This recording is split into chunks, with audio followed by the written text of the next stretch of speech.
Hello, good evening friends, good evening mga pastors, mga members of the church, especially sa mga members sa Bible Baptist Church dito sa Bayawan. Maayong gabi sa tanan-tanan. Let's continue to study God's Word, knowing God according to the Scripture. Kag gabi nagtuon kita, nagsugod ta sa usa ka pangutana. If there is God, why calamities happen? Or something makambal ta ba nga, if God is real, why calamities happen? So aton gintubag, una sa tanan, may Diyos gyud ang kalibutan. Nagtugas siya sang langit ug ang luta. Wala sang nakita nimo karon nga kreasyon kung wala sang nag-create niini. Kung walay creator, wala sang butang nga na-create. So kining kalibutan nato nga ginpuy-an ang langit ug ang luta, dili ordinaryo ang nagama niini. There is God in heaven. Verse 1, Genesis chapter 1 verse 1 and chapter 2 sa Genesis. Ang kreasyon sa Ginoo good, maayo. Sa pagkahuman niya sang creation, it was good sa tubangan niya. Maayo gid. The purpose of the Lord Jesus, ang creation sa Ginoo is perfect. Walay sayop. Usay kita lang ang masayop sa atong panahona. Sa din ba nagsugod ang ginatawag calamity, istorya sang kalamidad? Sang ang tao nagpili sang usa ka desisyon, disobedience against God. Sa ang tao nagmalinapason sa Ginoo, si Adan ug si Eva nagkaon sila sa gidili sa Ginoo. So nagresulta sang kalamidad. Ang kartong nga kalamidad, calamity nga nag-abot sa tao, kamatayon. Kamatayon physical kag kamatayon spiritual. Nahilayo sila sa tubangan sa Ginoo. Nigawas sila sa garden sang Eden og sila nagpadayon sa pagpakasala. Hangtod sa Genesis chapter 6, ingon sa balanging kasulatan kung imo kag aton ribasahon, verse 5, and God saw that the wickedness of man was great in the earth, and that every imagination of the thought of his heart was only evil continually. Ang verse 11, Genesis chapter 6, nag-ingon, and the earth also was corrupt before God, and the earth was filled with violence. In verse 12, and God looked upon the earth, and behold, it was corrupt, for all the flesh had corrupted his way upon the earth. Ang verse 13, and God said unto Noah, next sa last praise diya, gisugo sa Ginoo no, nga si Noah, magamag-arka.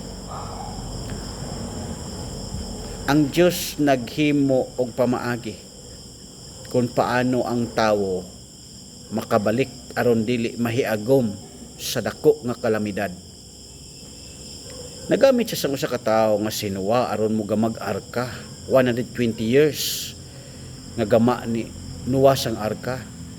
Onya daghang mga winalihay ni Noah aron sa pagpanumalik sa mga tawo kag makasulod sila sa arka. Kay during at that time ang Dios naghambal sa kay Noah, disaster come kung dili sila mutuo kag dili sila masulod sa arka.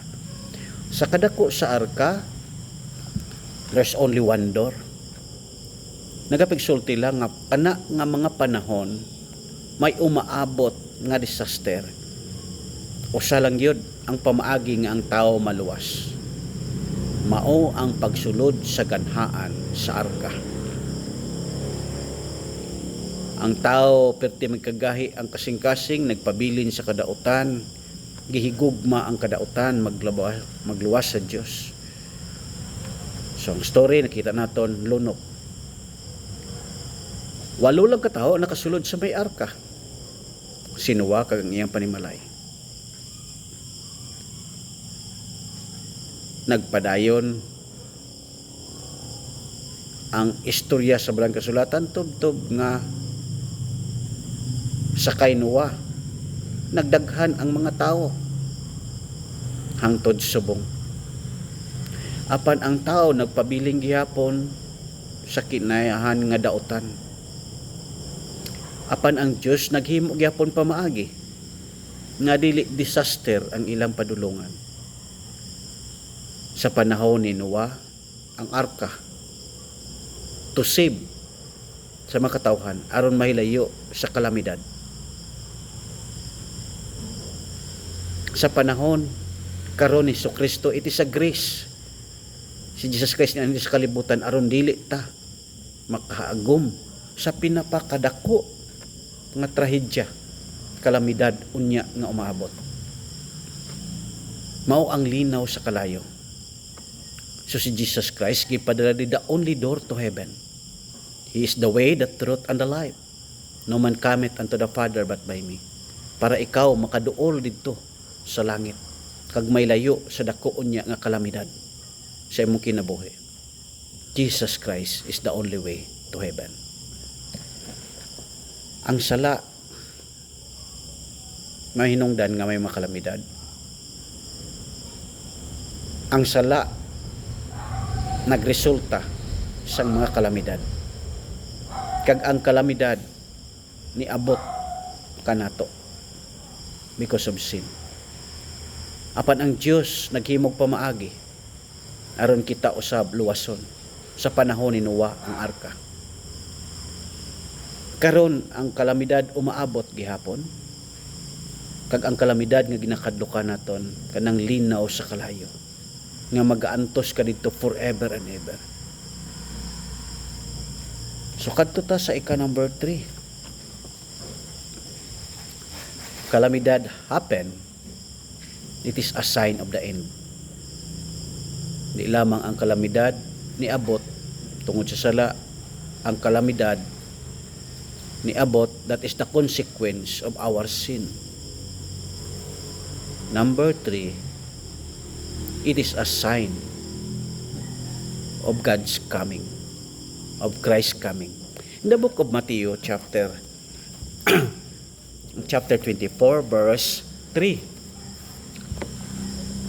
ang mga disciples niadto didto sa Mount Olivo kag nagpalapit kay Jesus Christ in a private place kag nagpangutana, tell us,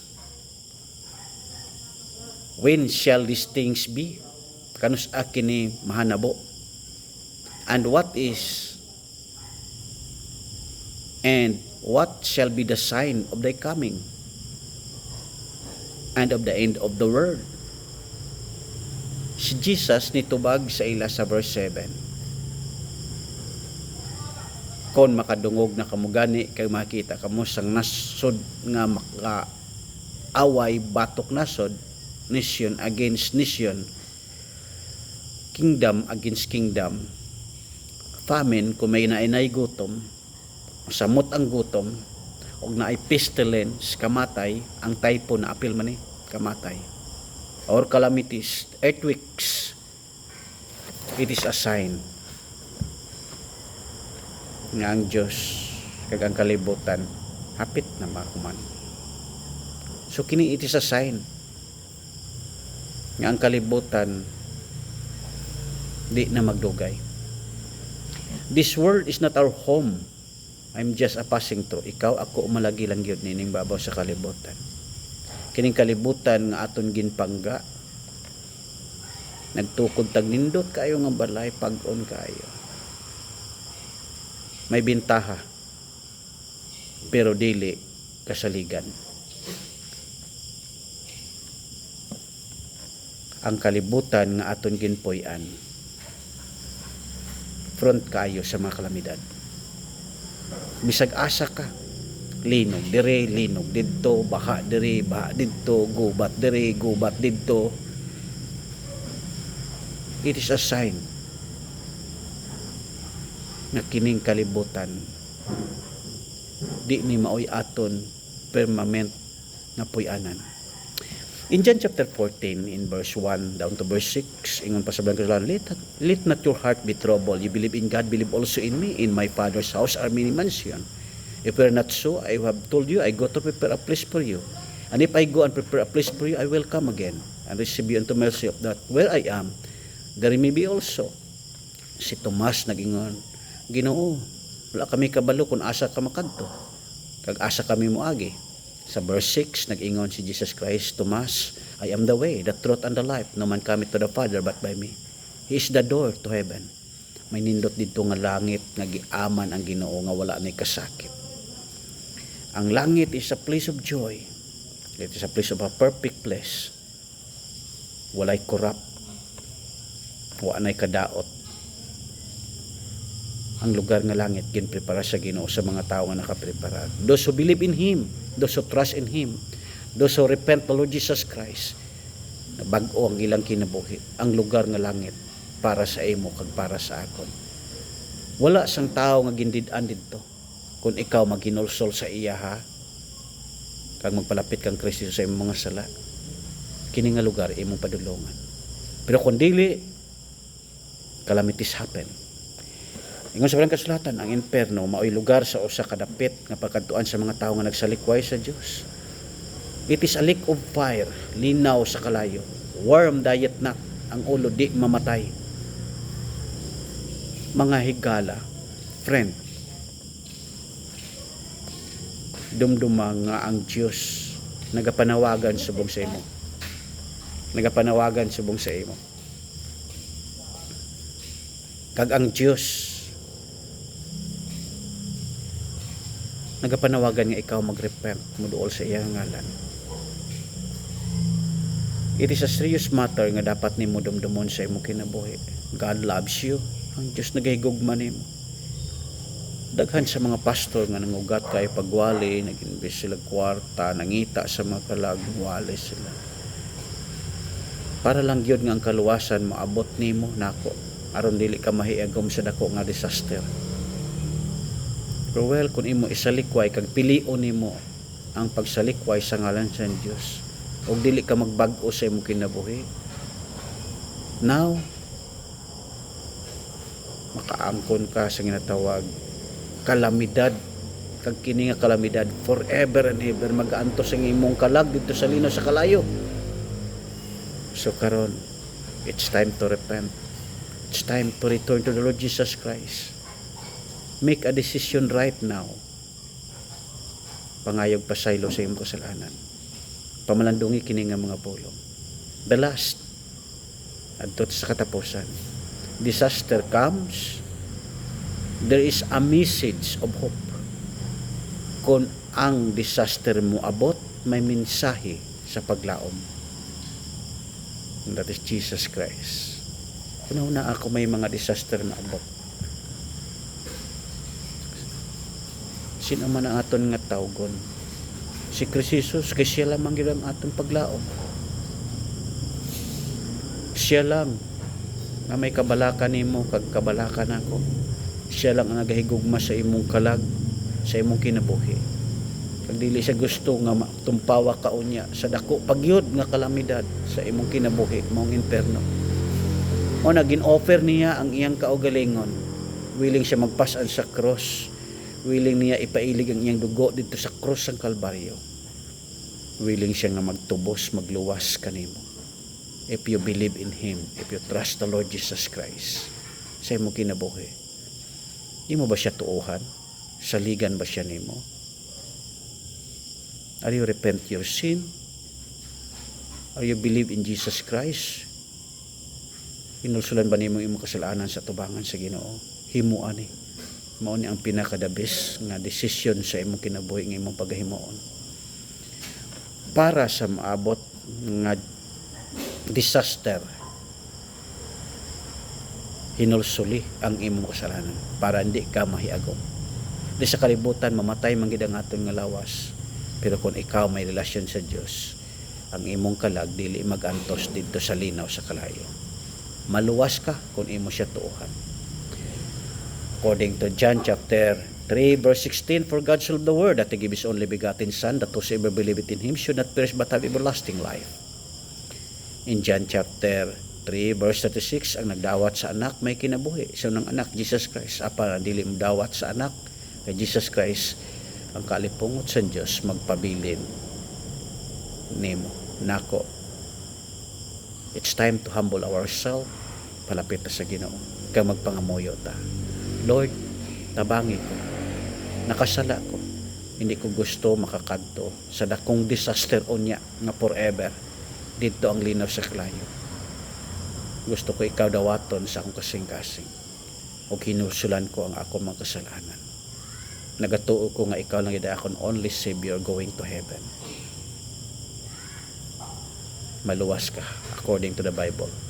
Those who are believe in Him should not perish but have everlasting life. May God bless us all. Ang Ginoo magapakamayo na tanan. Tubtob sa masunod. Let's prepare for the work of God tomorrow, Sunday.